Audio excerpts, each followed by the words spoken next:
مالدار زکات را باندې فرض دی، که نور را سره مال ډیر او حج را باندې فرض دی، نو د دې دا سرسری علم دا په هر یو کس فرض عین دی. نو عبادت چې کې نو اول به پیژنګلو کې د فرض علم فرض، د سنت علم سنت، د واجب علم واجب. او چې کله علم د حاصل شو نو د علم نه پس به بیا عمل کې، علم نه رستو عمل دی. او چې په کوم علم باندې عمل اونکی نو دغه علم دی بالکل بے فائدې دی، بلکې دا د نقصان دی. چې علم در سره او عمل په نکې نو دا علم د ډیر لوی نقصان دی. او دا داسې علم نه پیغمبر علیه السلام وی پناه غواړي، علم لا ينتفع به، داسې علم چې د هغې نه فایده نه حاصلېږي. یعنی عمل په څوک نه کوي یا د هغې خلاف عمل کوي نو داسې علم وبال دی. شیطان سره ډېر لوی علم، اوس هم شیطان سره ښه علم شته چې کم فن کې وی نو د شیطان سره هغه علم شته، خو د هغې علم خلاف عمل یې کړی نو الله د خپل دربار نه وشړه. شیطان سره مهارت دی د هر علم. یو سړی د کپړې کاروبار کوي نو د دې کپړې په کار د بجاجي ښه پوهېږي. موږ پې دونه نه پوهېږو، خو خرابه کپړه دا موږ دونه نه پېژنو. یو مرکري بله پراته ولګوي نو یو خراب شي نو هغه راته ښکلي کړي، دوکه کېږو پې. دکاندار یې دروازې په رڼا، د لور په رڼا، د سپومې په رڼا، د بلب په رڼا هغې یې ښه پېژني. خو دا شیطان د نبی هوښیار دی، د چې کله د دې بجازي د مرګ وخت را نږدې شي ځل کدل شي نو دا شیطان ورته د بجازي په شکل کې راشي او خبرې اترې ورته داسې شروع کړي لکه چې دې ګاګ سره لګیایي نو د ګاګ او د خبرې په هغې کې تېرې باسي، آخر کې ایمان هم واخلي. داسې بل یو فن والا چې هغه په خپل فن کې ماهري نو دا شیطان اغله هم په هغې طرز کې راشي. هر کاروباري سره د خپل کاروبار علم دی او هغه علم کې شیطان ښه مهارت حاصل کړی دی او ځنکدن کې ولا راځي. عالم نه چې راځي نو دا شیطان ورته د یو لوی عالم په شکل کې راشي او دې د علم خبرې کوي نو دې ځنکدن وخت کې ورته دا شیطان د علم په رڼا کې خبرې شروع کوي او په هغې علم کې دوکه کوي. امام فخر الدین رازی رحمت الله علیه یو ډېر لوی عالم، دا فلسفه علم، د منطق علم دا ورسره ډېر زیاتو، علم کلام. نو د سره د الله په وحدانیت باندې، د الله په یووالي باندې سل دلایل عقلیو د خپل تیار کړیو، عقلی دلایل. وی ده باندې د ځنکدن حال راغی نو شیطان ولا راغی او باسی وسره شروع کو. وی دا ارس چا پیدا کړي؟ وی دا الله. نو الله په وجود باندې کم دلیل دا سره دی؟ نو چې د کم د علم پرنا کې دلیل وي شیطان پاغه اعتراضونو کوي کې دا غلطه دی کې دا غلطه دی، غلطیاں دا سکړي چې فخر الدین رازی غلطی ومنله، زما دلیل ګډوډ شوی چې خدای شته نو یو دی، نو وای په یووالي څه دلیل دی؟ نو هغه یو دلیل به وي او شیطان سره دومره علم دی چې یو د یو لوی عالم هغه دلیل ابه کمزور ثابتو. نو داسې شمیرې کو یو دوه درې شل دېرش دلایل ویل او هر دلیل فخر الدین رازی شیطان کمزور ثابت کو. فخر الدین رازی سره فکر چې ما سره خو د شمیر دغه یو څو دلایل دي، یو سل دلایل دي، نو چې دې پر یو داسې اعتراض کوي ما سره به دلیل ختم شي نو څه وکړم؟ د خپل پیر او مرشد نجم الدین رحمت الله علیه هغه ته کشف وشو چې فخر الدین رازی سره شیطان بحث شروع کړی دی او یو دلیل ولا ټوټه کو الله پاک د بعض بزرګانو ته کشف او کرامت ورکړي نو دغه موري دی وته اوخو او د دې الخنا د دزړه کې الله ورواچول چې فخر الدین له आवाज ورکا او ته وای چې زه به دلیل الله یومنم به دلیل الله یومنم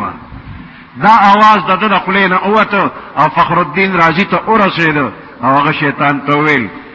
ویزه الله به دلیل یومنم وی شیطان چې دا به دلیل بس دلیل وته وایم اوس په دې کې سو وایم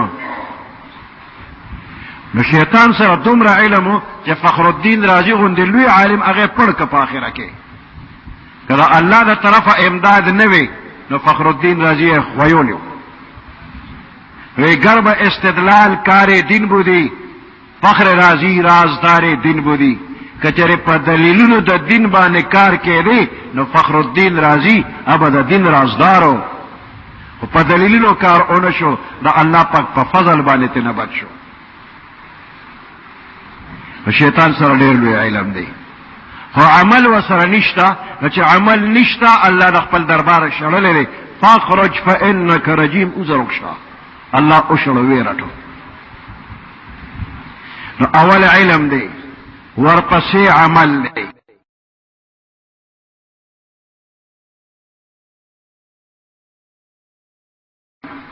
نو صحابه کرامو با چې د پیغمبر علیه السلام نه سجده کول نو فوراً به په عمل کو هر صحابي خو پیدایشي عالم نو بلکې ظلمه سړی وو او تر اخره پورې په حسبم نو خبر د دنیا په کار به پوهېده خو د دین په کار په هیڅ هم نه پوهېده خو چې پیغمبر علیه السلام ته به راغلل او پیغمبر علیه السلام به ښکلې یو څو خبرې وکړلې نو دغه خبرې چې د ذهن ته به ورورسېدې دی به په دغه خبرو عالم شو او چې څنګه به عالم شو نو فوراً به عمل هم شروع کړ نو علم سره فوراً عمل دا د صحابه کرامو کارو نو د علم او د عمل د دواړو په یو ځایوالي باندې هغه صحابه کرام چې بالکل بې علم وو هغه د دنیا لپاره رهبر جوړ شو د تمام دنیا در قیامت پورې د تمام دنیا د خلکو لپاره رهبران جوړ شوي دي دا پس د پیغمبر علیه السلام په خپل صحبت علم ورسره عمل نو علم با عمل په دې باندې الله پاک ته بندا ورنږدې کیږي خو اوس د یوازې علم او عمل باندې کار نه دی بلکې علم او عمل سره اخلاص پکار دی دا اخلاص څه شی دی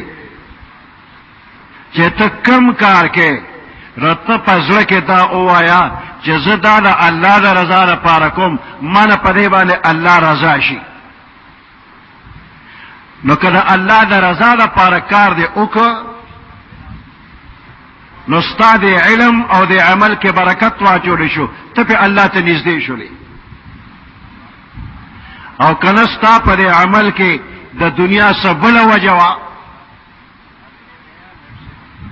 نو ستا علم او عمل دواړه بیکار شو یو ساده سړیو ساده مسلمان پدې پوهېده چې شراب حرام دي یو ځل د یو بادشاه لپاره شراب را روانو د بهر ملک نه او یو سل چاټې وي چې دا بادشاه او د بادشاه مرګري به دا خاص شراب سکي وې دې سړي ته پته ولګي چې دا شراب روان دي او بادشاه له روان دي نو دوی ها دا شراب دا خو الله او دا الله رسول منع کړی دي دا حرام زبو ته ګورم او دا شراب با بادشاه له دیو غبېس کی نور مرګري به مسکی دا زه مسلمان پس شوم د پیغمبر علیه السلام امتی پس شوم چې د ناروا وینم او منه کوم دینا یو ورغه دې ته ګوري نه چې دا د بادشاہ دی، دې سره به سرکاري کسانی او زماوال ټکول وي، جرمانه او سزاګانې وي، دې ته نه ګوري. ورغه او بس یو چاټه ماتي یو کم سل چاټه د شرابو هغه ماتې کړلې. اخیری چاټه روغه پرې خودله، ماته نه کړله. دغه د حکومت کسان رالل، بادشاہ ته الوی بادشاہو کوم کسړیونی سے گرفتار کې مال راولې. سړی راوسته بادشاہ ته پیش کړ. بادشاہ د شرابو عادیو خو مسلمانو تپوسه ته وکړ، وی زما شراب قیمتي تا چاټه ماتې کړی دی او هغه دې اړولې دي، دا دې ولې کړی دي؟ هغه ته زه مسلمانې ما او تم مسلمانې، پتام حرام دی پمام حرام دی، شراب مالم حرام تالم حرام. او ما خپل دینی غیرت باندې شروع کړی دا او شراب مې دلتوی کړی دي. ناغه ته دا خوستا دینی غیرت او چې دا یو کم سل چاټه دی ما تکلو شراب دی اور دا یو دې پرېخه ولې دا دا سلمه چاټه دی ولې نه ماتولا. ناسړی وته وی ما چې یو کم سل چاټه ماته کړې، وی دغه وخت کې زما په دې دماغ کې یو نشره پیدا شو چې زم دومره لوی سړی ما چې د بادشاہ د شراب او چاټه مې ماته کړې، زم دونه لوی. وی دغه ځای کې مې بریک ولګاو چې دا سلمه چاټه چې دې کې خوستا د نفسي سره لا دا یو کم سل چې د ماتول نو دا د الله رضا لپاره ماتې کړي، خدا سلمه چې دا نو دې کې ستا په نفس کې غرور راغلی دی، تکبر را چې زم دومره یما چې ما د شراب او چاټه د بادشاہ ماتې کړي. بس دا یو په دې پرېخه وی بادشاہ د ناراض کېدو په ځای باندې ډېر خوشاله شو چې دې مسلمان کې اخلاص دی، چې داسې کړي دی په اخلاص کړي دی. اخیری کې اخلاص نو هغه نه دی ماته کړي، اخیری چاټه ماته نشوله، اخلاص پکې نو، د خپل نفس یې پکې راغله. نو کدا چې یو بنده عمل کوي نو په دې عمل باندې الله ته نږدې دی، او کنه دا خلک وایي چې رد دومره تکړه دی او دونه پهلوان دومره د توري کار د کړی دی، نو په دې عمل دله هیڅ ثواب الله پاک نه ورکو. حضرت علی رضی الله تعالی عنہ د یو کافر سره میدان جنگ کې انخته دی او اخر کې کافر را او پرځو او د پاسه په ناس دی او تور وسره را او سټ نه پرې کوي. او دغه وخت کې هغه کافر د لاندې نه د حضرت علی رضی الله تعالی عنہ په مخ لاړې ټوکلې، اسې مړ کېده نو نور به سکول وې د مرګ نه زیاتی خو نور را سره سکول نشي، خو چې لاړې ټوکلې علی رضی الله تعالی عنہ داغه نه پاسې ده نور ته اسم وسنوي نسوک سپېړه کوي او نو پسې تور راړی چې اوس دی وجنما تا په مالاړي ته کړی چې پاسه دا لخته ودرې ده نا کافر وتی تا خو زو جلما ادمه د پاسه ناس وي او تور دې راوېستا چې سر را نه پرې کې دا اوس را نه ولې خوش تا ته چا سو وي چې دې پرېګ ده د چا په سفارش دې پرې خود لما زه خو څوک وینم نه چې زما سفارش یو کوزه د نخلاص کوم ولې مې وجنه نه څه چلې. هغه وته وي اوسه پورې چې تمہارا پرزولې وي او تما وجلې نو ما د الله د رضا د پاره وجلې، خو چې کله تا زما په مخ لاړې را ټوکلې دغه وخت کې زما د خپل نفس غصه تا را پیدا شو چې تم دومره شوې چې تاسو په ما لاړې ټوکې نو ما له قار دون راغی چې تا وجنم. او ما وی چې د قیامت پر ورځ برات الله وی چې دا په پتا لاړې ټوکلې نو د خپل نفس بدل ته غشته نو دا خو تاسان له وجلې مال دې نه وجلې نو ستا په وجلو مال ثواب نو مال عذاب. اخلاص دې ته وی چې کم یو کار کې نو تیرا پارو که چې ما الله ویني او په دې معنی الله خوشحاليږي یا معنی خفقېږي، الله رضا کېږي یا ناراضه کېږي.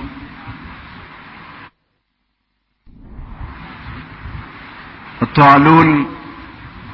یو نیک بندو او بادشاہ طالون نمیو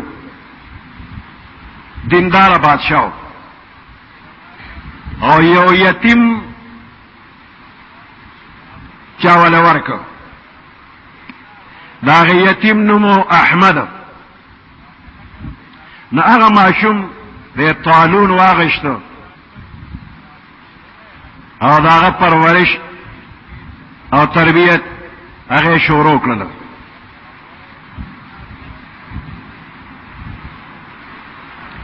داسې لوی کله که خپل ماشوم بچی چې څوک لوی مینه ور سره کوله طالون د بادشاہ په کور کې احمد د ځان سره لوی کو طالون بادشاہ احمد یې ځان سره لوی کو او احمد د ماشوموالینا احمد یتیم په نوم باندې مشهور شو چې دا یتیم دی احمد یتیم یو ځل بادشاہ دربار ته لاړ داغه یو خاص کمره وا د بادشاہ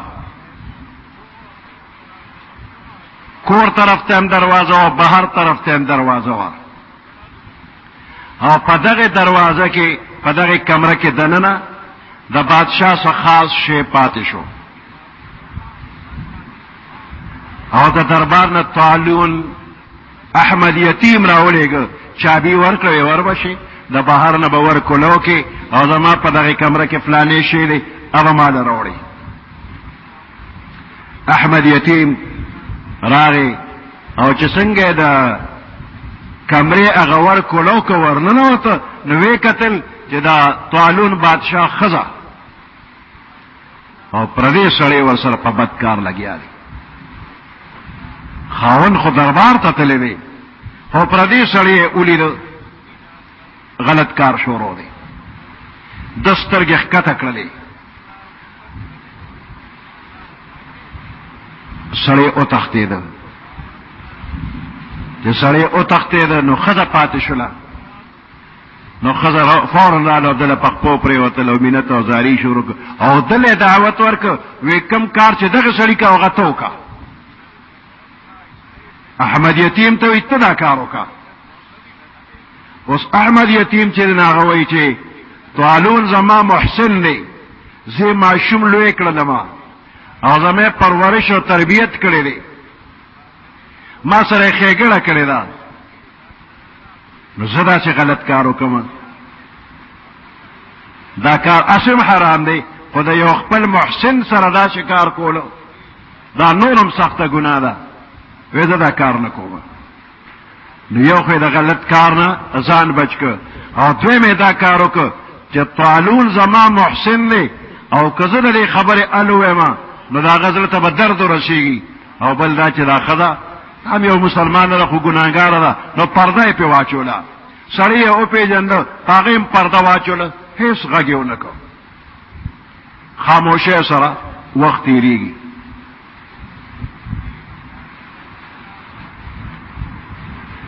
اتفاقی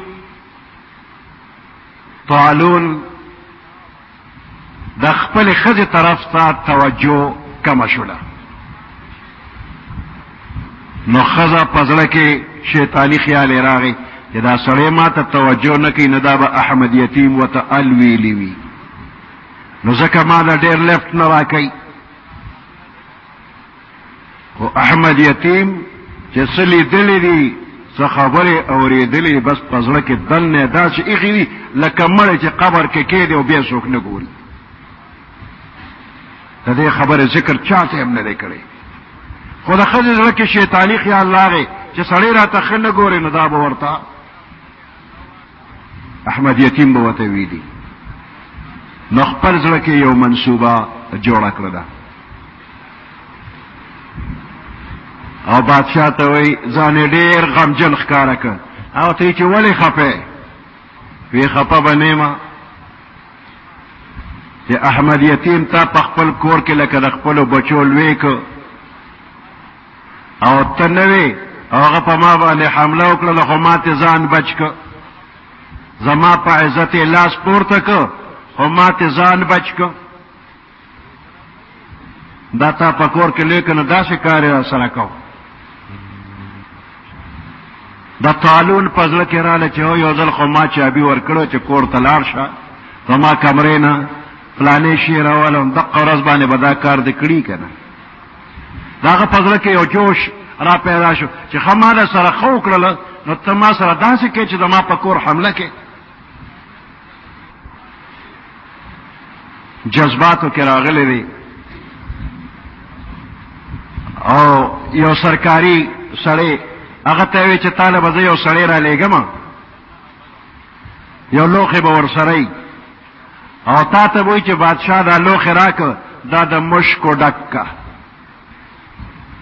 چې کله دا سړی تاله راشي نو ته به د هغه نه سر قلم کې او په دغې لوښي کې به یې کېږي او ماله به یې راولېږي نو طالون په دربار کې ناستو احمد یتیم د معمول مطابق راغی بادشاه سره ملو شو او بیا بادشاه یو لوښی راواغشته احمد یتیم ته وایي چې فلاني له به لاړ شي او ته چې دا لوښی د مشکو ډک که او راکه دی خو خادم دی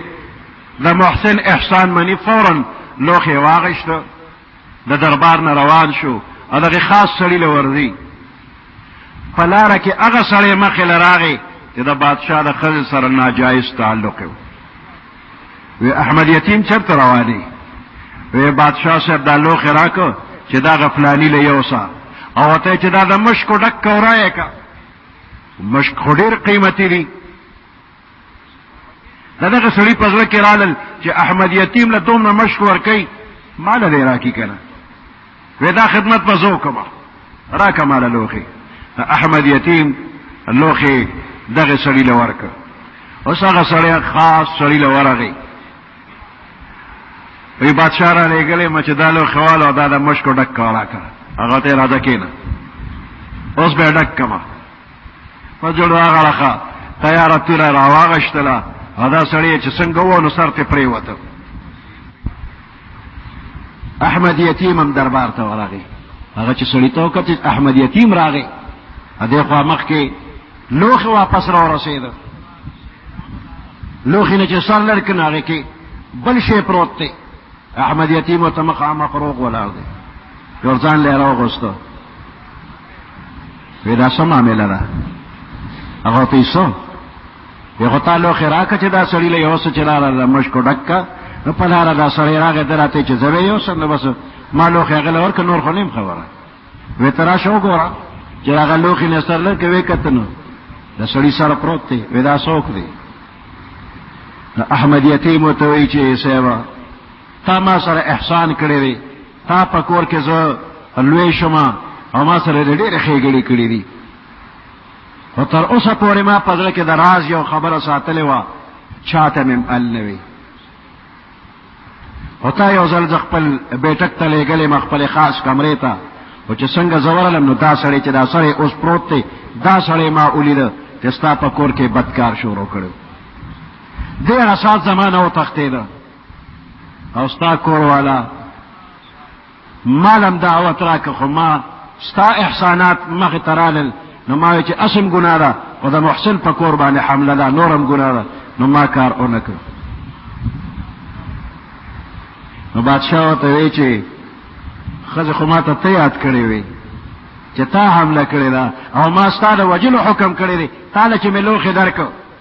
چې دا یو سودا به د مشکو ډک راوړي دا سړي ته ما وی چې دا لوښي څوک در وړي د هغه نه سر قلم کا نو تا نه ده واغېسته واقعي چې کوم مجرم هغه ته د خپل جرم سزا ورسېده خو تا چې اوسه پورې څه کړي دا په اخلاص کړي دي نو دا ستا د اخلاص برکت دی ته الله بچ کړی دی او د ښځې نه بیا تپوس وکړه ښځې اقرار وکړه چې او احمد یتیم باندې ما هسې الزام لګولی او کوم سړی چې قتل شو اصل غدار همدغه سړی و چې ستا په کور باندې ده حمله کړې وه بادشاه چې حقیقت حال معلوم کو ورپسې د خپلې ښځې د قتل حکم یې وکړو چې تا ما ته نه دي کتلې ته زما په نکاح کې وې او بد فعل دې کو نو خبره د اخلاص ده چې احمد یتیم کې اخلاص و نو د دنیا د رسوایۍ نه هم الله بچ کړ د قتل نه هم بچ کړی دی کم چې مجرم او غدارو هغه ته خپل جرم سزا ورسېدله. لکه موږ هر یو عمل دې طریقه باندې کوو چې په دې معنی الله رضا شي، نو په هر نیک کار کې الله پاک د اخلاص د وجه برکتونه اچي، د دنیا حالم خوي، د آخرت حالم خوي، دنیا کې بم فراخي او آخرت کې هم، او ارزه کې با مختورن نه روحانه مخ بګرځي. سبحان ربك رب العزة عما يصفون وسلام على المرسلين والحمد لله رب العالمين. اللهم ربنا آتنا في الدنيا حسنة وفي الآخرة حسنة وقنا عذاب النار.